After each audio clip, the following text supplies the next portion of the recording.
menunjukkan bahwa PAN ini sendiri juga sudah mulai meniadakan faktor Jokowi dong. Artinya dia tidak mau menurut begitu saja pada omongannya Jokowi. Happy nggak lo? Pengaruh Jokowi mulai turun ya? Erwan yang happy. Aduh, Pupu Papa. Tapi kalau kita melihat, apakah Jokowi ini memang punya dampak di Jakarta? Nah, ini justru Jokowi menjadi faktor pengurang di beberapa tempat, khususnya di kantong-kantong suaranya Anies, Pram. Kalau kita lihat beberapa lembaga survei itu, apalagi di tim internalnya Pram juga melihat ya, mengkaji ya, menganalisis gitulah ya, dari lembaga survei itu ada beberapa faktor undecided voters itu nanti mereka larinya kemana gitu. Nah, Jokowi itu hanya 16% Jokowi faktornya. 16%. Anies itu justru 40%. Wah, tinggi sekali. Yang kedua itu faktor Prabowo. Yang ketiga justru faktor Ahok. Basuki Cahayapurnama. Betul. Jadi even Ahok lebih tinggi dari Jokowi. Faktornya di Jakarta ya. Oke. RK menyadari nggak bahwa kunjungan dia ke Solo atau dukungan dari Jokowi ke dia itu justru malah menjadi senjata makan tuan. Sebetulnya ada satu timnya RK yang gue ajak ngobrol gitu. Justru RK ini sebetulnya menyadari, tapi ada kebutuhan lain, yakni kebutuhan soal logistik. Yang akhirnya mengharuskan RK dan Jokowi bertemu atau berinteraksi. Berhasil nggak? Berhasil sih. Oke guys, assalamualaikum warahmatullahi wabarakatuh. Kembali lagi di channel Kantas LJ guys. Ini ada video yang mengulas tentang campur tangan Pak Jokowi dan juga Pak Prabowo di Pilkada 2024 guys. Ini dua-dua sektor kuat lah guys, ini istilah turun tangan atau turun gunung guys. Wow, ini apakah ada yang harus diselesaikan atau apa yang harus dikampanyekan lah istilahnya guys, karena punya jagoan masing-masing. Oke, langsung kita saksikan guys bersama kakak Tempo kita guys. Karena Gerindra akan lebih fokus ke Banten ya, dan Jawa Barat ya. Dan Jawa Barat karena Jawa Barat emang dari awal targetnya Prabowo di Jawa Barat.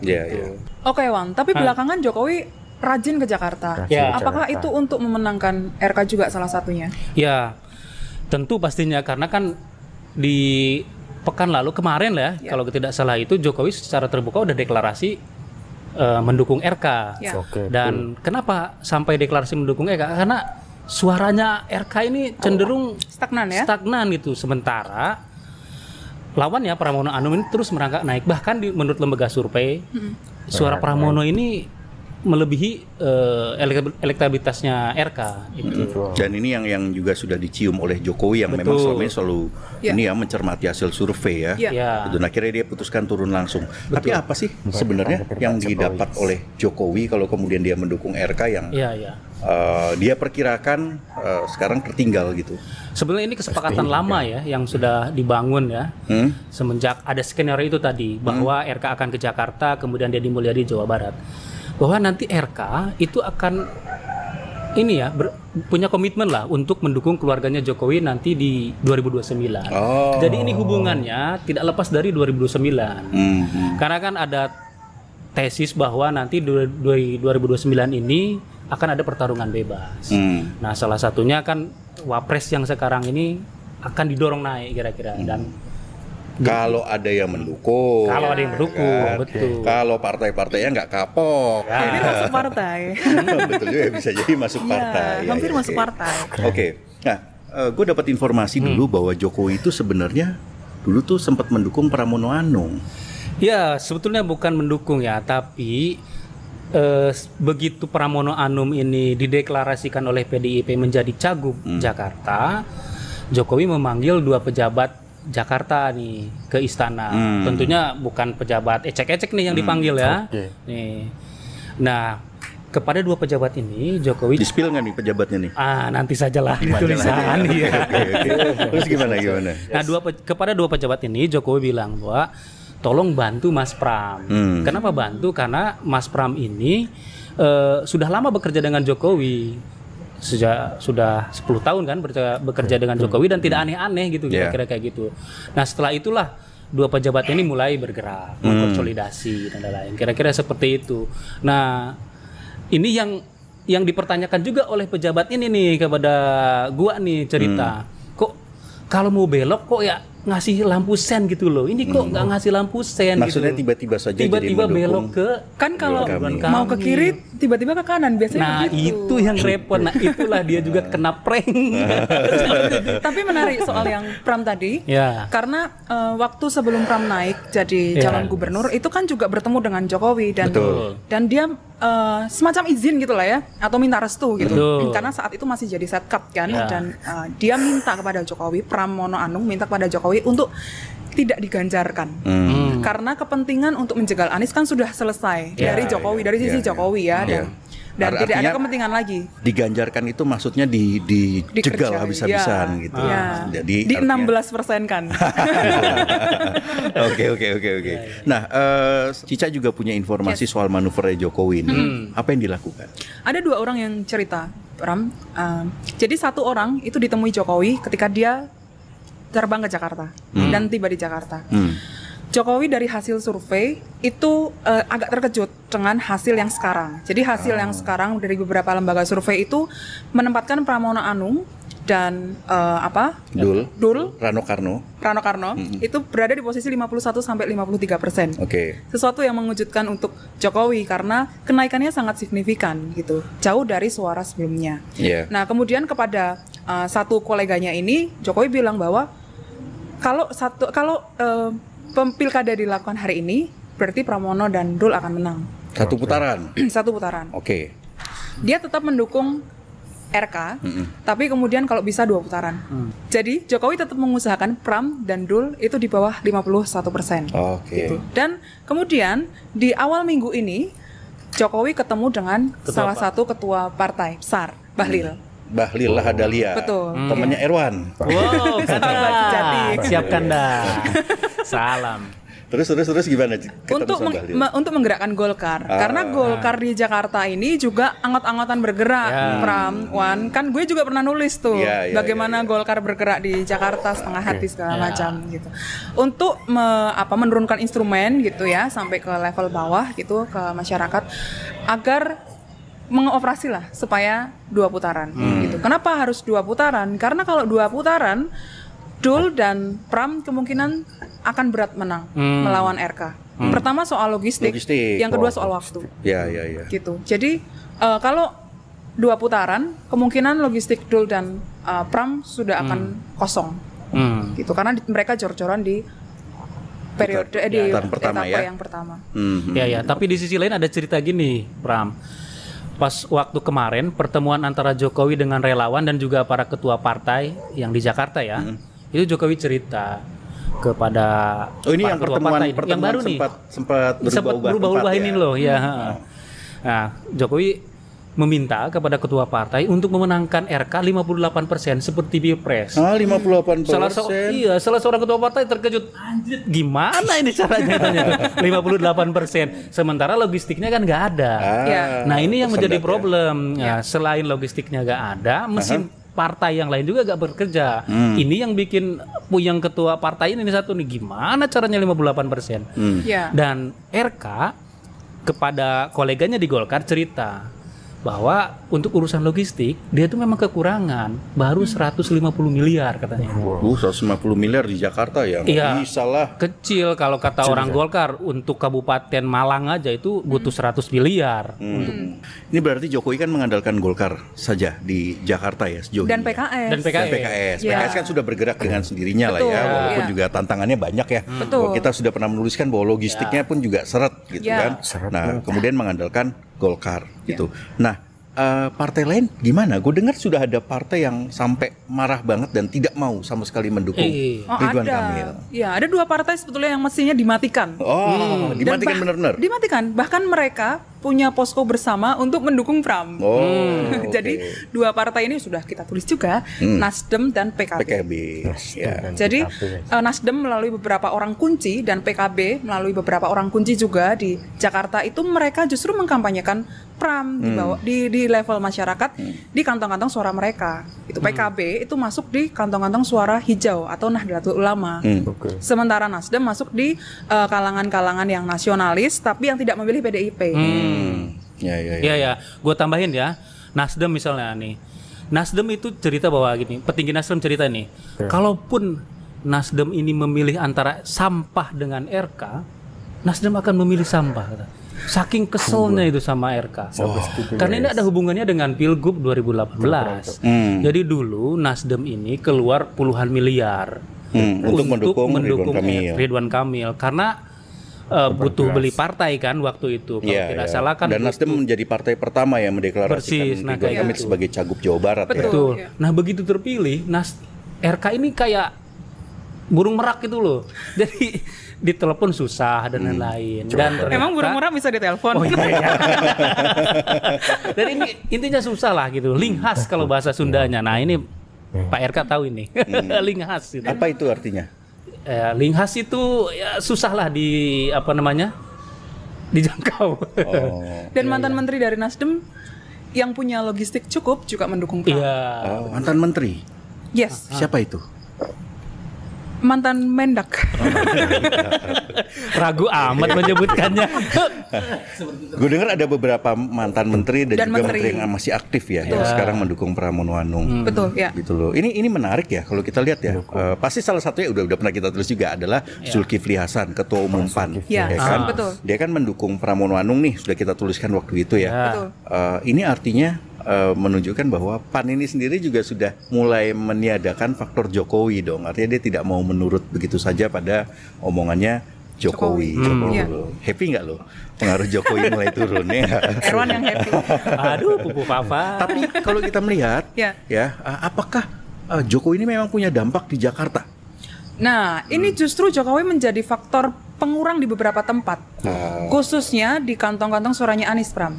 Kalau kita lihat beberapa lembaga survei itu, apalagi di tim internalnya Pram juga melihat ya, mengkaji menganalisis gitulah ya dari lembaga survei itu ada beberapa faktor undecided voters itu nanti mereka larinya kemana gitu. Nah, Jokowi itu hanya 16% faktornya. 16%. Anies itu justru 40%. Wow, tinggi sekali. Yang kedua itu faktor Prabowo. Yang ketiga justru faktor Ahok. Basuki Cahayapurnama. Betul. Jadi even Ahok lebih tinggi dari Jokowi. Faktornya di Jakarta ya. Oke. RK menyadari nggak bahwa kunjungan dia ke Solo atau dukungan dari Jokowi ke dia itu justru malah menjadi senjata makan tuan. Sebetulnya ada satu timnya RK yang gue ajak ngobrol gitu. Justru RK ini sebetulnya menyadari, tapi ada kebutuhan lain, yakni kebutuhan soal logistik. Yang akhirnya mengharuskan RK dan Jokowi bertemu atau berinteraksi. Berhasil nggak? Berhasil sih. Ada satu narasumber di Golkar yang memang dekat dengan RK, memfasilitasi RK dengan pengusaha-pengusaha, ya pengusaha-pengusaha middle class lah. Tapi berhasil keluar, itu baru pengusaha middle class, apalagi yang high class, karena kemungkinan itu berhasil ada, dan itu memang mulai menunjukkan tanda-tanda logistik ini RK ini bertambah.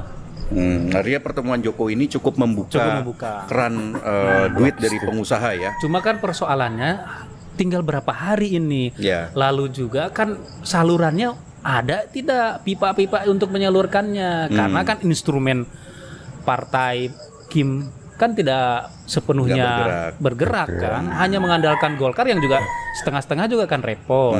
Mengandalkan PKS juga agak segmented banget. Nah, ini yang repot. Oke. Nah, tapi sebenarnya ini berarti kubu Ridwan Kamil ini agak kocar-kacir ya soal pilkada ini ya, kalau kita lihat ya. Betul, karena pertama mereka tidak solid mendapat dukungan dari Kim Plus sendiri, Pram. Dan kedua mereka juga terhambat faktor logistik. Kita tahu ya bahwa spanduk-spanduk RK itu baru masif belakangan apalagi setelah pertemuan RK dengan Jokowi dan RK dengan Prabowo gitu. Dan elektabilitas RK yang stagnan bahkan cenderung turun di beberapa tempat ya, termasuk di kantong-kantong suara Anies, karena Anies sudah mendeklarasikan dukungan kepada Pram meskipun tidak terang-terangan dalam bentuk pernyataan gitu. Itu faktor yang jadi bandul pemberat untuk RK. Oke. Sebelum kita masuk ke soal dukungan Anies ya, sebenarnya kan ada nih orang-orangnya Jokowi. Kalau tadi gue sudah mention bahwa orang-orang yang dulu taat gitu pada Jokowi gitu kan mulai berubah posisi nih. Nah, tapi juga ada orang-orang dekatnya Jokowi yang kemudian mendukung Pramono Anung. Malah jadi tim khusus. Nah, gimana ceritanya? Ini tim khusus di luar partai, Pram. Oke. Jadi tim khusus ini memang dibentuk dipimpin oleh Anggit Nugroho. Ini adalah pribadinya.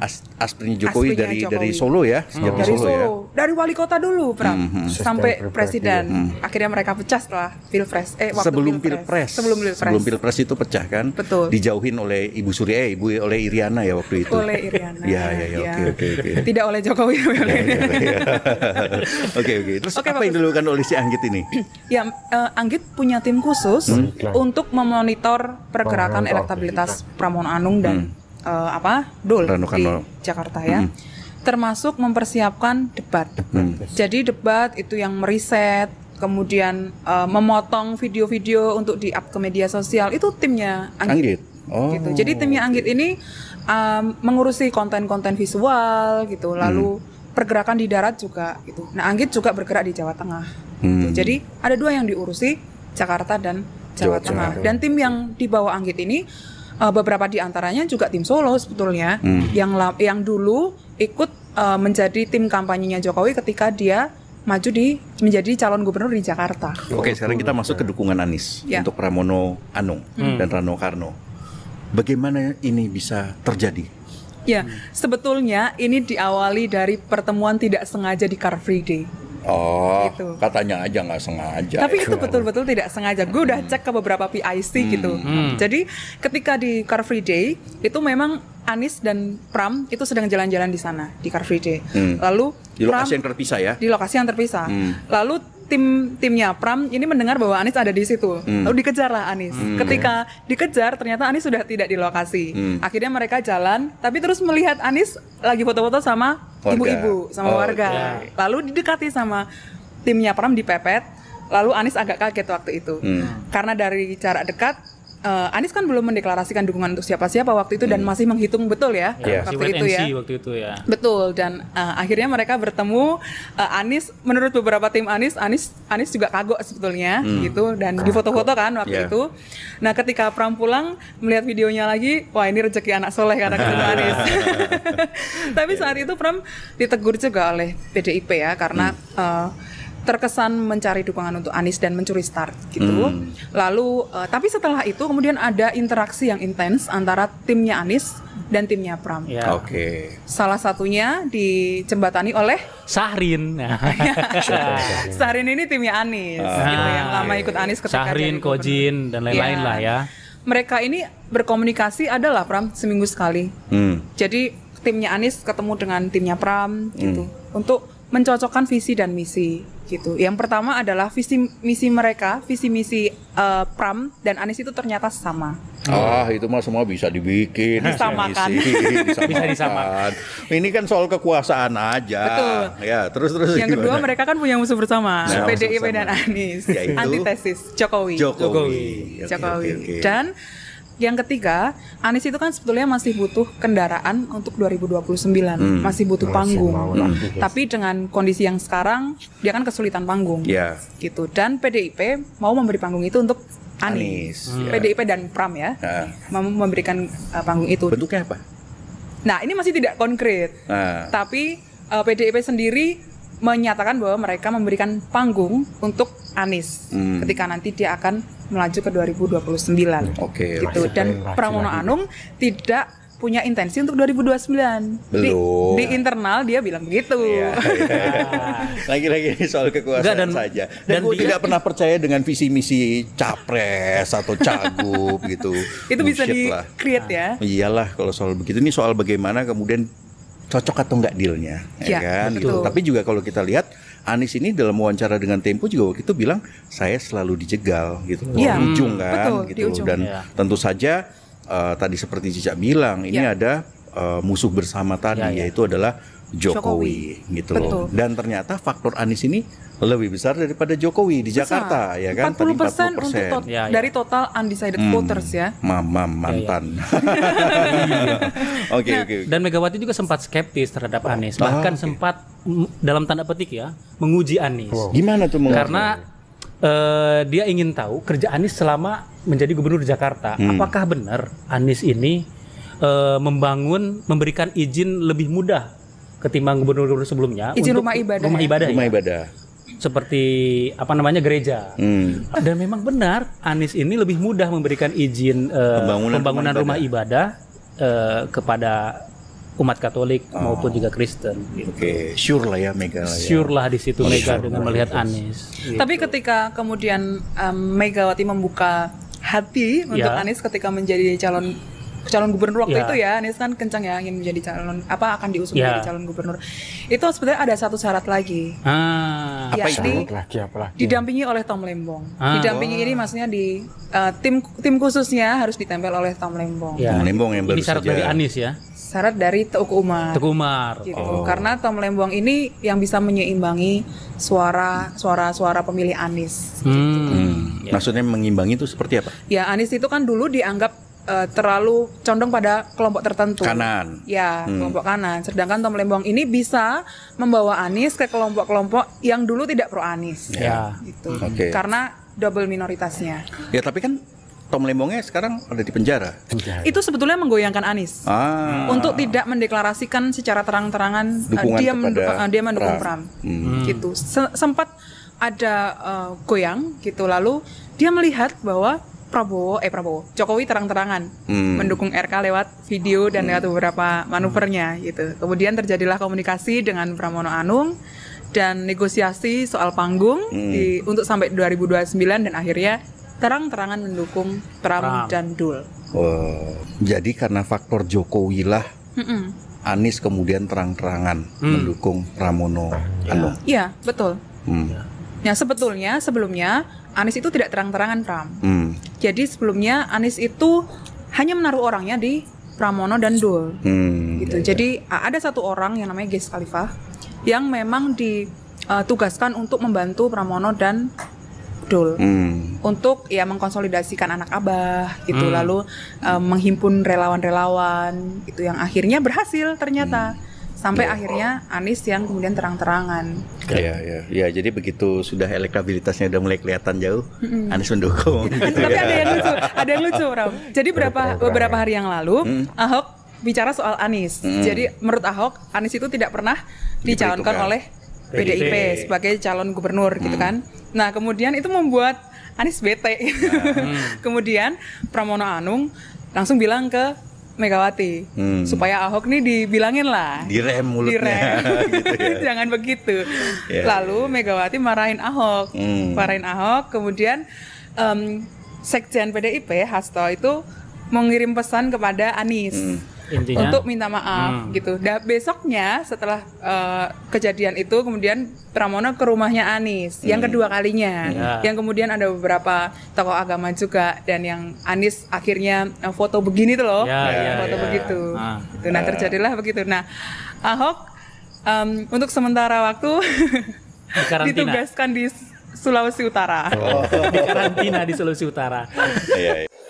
Oke guys, itu tadi yang disampaikan dan diulas oleh kakak-kakak Tempo kita guys. Mengulas tentang dukungan yang diberikan Pak Jokowi kepada Pak Ridwan Kamil guys. Karena dirasa Pak Jokowi ketika di Jakarta suara Ridwan Kamil akan melambung guys, karena dari kemarin-kemarin suara Pak Ridwan Kamil itu stuck ya, enggak, dan cenderung suara lawannya Pak Pramono itu lebih melonjak naik guys, sehingga Pak Jokowi memutuskan untuk turun gunung lah guys istilahnya.